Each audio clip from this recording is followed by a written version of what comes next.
আমি হলাম লিলি, এখানে নতুন ব্যাচমেট।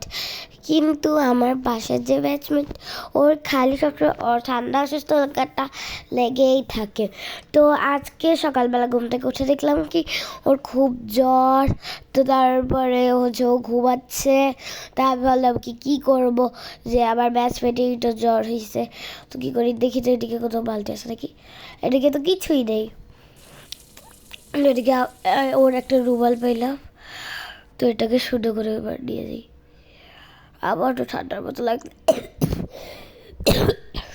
আমার ওর কপালটা মুছে দিই, সুন্দর করে মুছে দিতে হবে যাতে ওর জ্বর চলে যায়। ওকে উঠাই এবার। আমাদের তো কিছুদিন পর পরীক্ষা শুরু হবে, তো তুমি পড়াশোনার প্রিপারেশন নিবে না? তোমার তো জ্বর হয়েছে, তো তুমি পড়বে কীভাবে? আমার তো জ্বর, আর আমি তো কিছু পড়াই ভালো করে পারি না।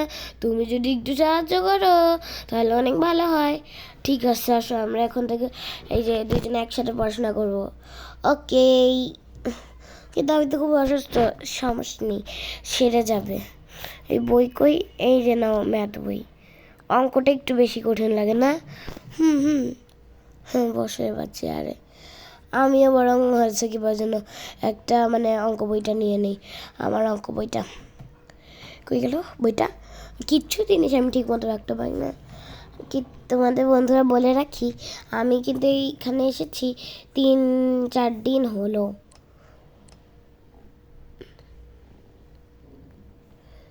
ঠিক আছে, চলো আমরা এবার পড়াশোনা করি।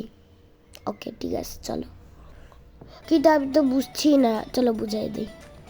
কিছুদিন পর, সকাল থেকে রাত, রাত থেকে বিকাল, আবারও সকাল, এভাবে অনেক দিন কেটে গেল। এবার তাদের পরীক্ষা। রিয়া এখন সুস্থ হয়ে গেছে, তা আমি এখন ড্রেসটা একটু পরে নেই। পরে নেই। আরে ঠিক আছে, সুন্দর করে পরে নেই ড্রেসটা। তো আমি ড্রেসটা পরতে শুরু করে দিয়েছি। এদিকে রিয়াও চলে এসছে। তুমি রেডি হয়ে গেছো? ঠিক আছে, তাহলে আমি এবার আমার জামা কাপড় পরে রেডি হয়ে নিই। হ্যাঁ, আমি এই গাউনটা পরবো। সোয়েটারটা পরা নিয়েছি। চলো এবার আলমারিটা বন্ধ করে একসাথে যাই। চলো। তারপরে ওরা দুজন দরজার দিকে যেতে থাকে। তারপর ওরা বাইরে বেরো হয়, দরজাটাকে লক করে দেয়। বিকালে যখন বাড়ি ফেরে, ওদের দুজনকে খুব খুশি দেখাচ্ছিল। ওদের পরীক্ষায় সবই নাকি কমন এসেছে। তো তো তো তারা খুশিতে লাফালাফি করতে থাকে, পুরো ঘর জুড়ে মজা করতে থাকে। ওরা ভাবে দেখি তো একটু পরীক্ষাটা কেমন হয়েছে, তাও শিওর হতে। ওরা দেখে তো আরো খুশি হয়ে যায়। এইগুলো তোমরা সবই পেরেছি, চলো আনন্দ ফুর্তি। তারা আবার রাত্রেবেলা পিৎজা পার্টি করার প্ল্যান করে। তেমন রাত্রেবেলা পিৎজা চলে আসে। তো ওরা তো সবাই খুশি হয়ে যায় যে পিৎজা দেখে। তারপর ওর তো হাসতে থাকে।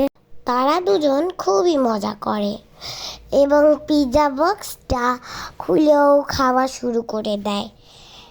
তাদের খাওয়া প্রায় শেষের পথে। খাবার পিৎজাটা খুবই মজা ছিল। চলো এবার ঘুম আসার জন্য রেডি হয়ে যাই। তো এই সময়টা আমি কেন পুরো বাড়ি দেখাচ্ছিলাম আমি নিজেও বুঝে জানি না। রাত্রের সময় ওরা যখন ঘুমাচ্ছিল, নতুন ব্যাচমেট লিলির হঠাৎ ঘুম ভেঙে যায়। সে দেখে রিয়ার শরীরটা আবারও খুব খারাপ হয়ে গেছে, জ্বরও এসে গেছে। সে খুবই ভয় পেয়ে তাড়াহুড়া করে রিয়ার বাবা মাকে ফোন করে, তার এই অবস্থার কথা জানায়। রিয়ার বাবা এসে বলে রিয়া 2 দিন তাদের কাছেই থাকবে। তো রিয়া, তুমি যাতে থাকো। এটা শুনে লিলির মন খুবই খারাপ হয়ে যায়। রিয়া তার জামা কাপড় পরে নেয়।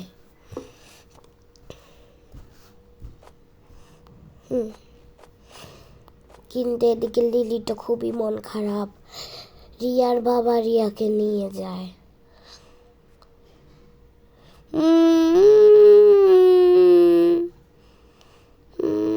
ঠিক আছে যাই তাহলে ঘুমিয়ে পড়ে। আমার ঠান্ডাটাও মনে হয় বেড়েছে। রাতে ঘুমাতে হঠাৎ দরজা আওয়াজ, ঠক ঠক। কে জানে আস্তে আস্তে করে দরজা ধাক্কাচ্ছে। লিলির ঘুম ভেঙে গেল। লিলি ভাবলো এটা মনে হয় তার মনের ভুল। তাও সে দরজার কাছে যাওয়ার সিদ্ধান্ত নিল। সে দরজার কাছে যাচ্ছিল। সে দেখে কি কেউ নেই।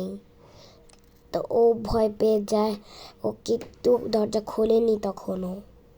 ও ভাবে ওর সাথে ওরা কেউ মজা করছে।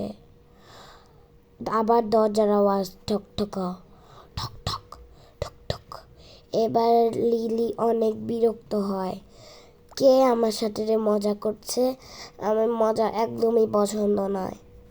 এটা বলে লিলি দেখতে থাকে। লিলি ভালো করে চারপাশ দেখার পরেও কাউকে খুঁজে পায় না। সে আবার দরজা আটকিয়ে ভালো করে চেক করে।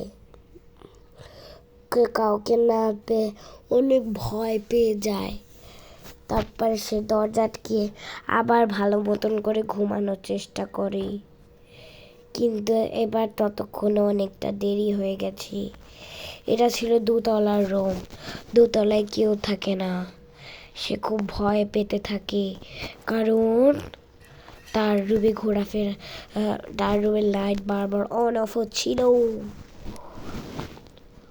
ভয় তার মনটা বুক ধড়পড় করতে থাকে। খুবই ভয় পেয়ে সে এবার কি করবে বুঝতে পারে না। হঠাৎ সে ঘুমিয়ে যায়। ঘুমের মধ্যে কালো লম্বা একটি ছায়া তার রুমে দিয়ে ঘোরাফেরা করে এবং হাসতে থাকে, হা হা হা, আমার বাড়িতে আর আসবি কেউ, এই বলে সে চলে যায়। লিলি এই রুমটা ছাড়ার সিদ্ধান্ত নেয় যতদিন না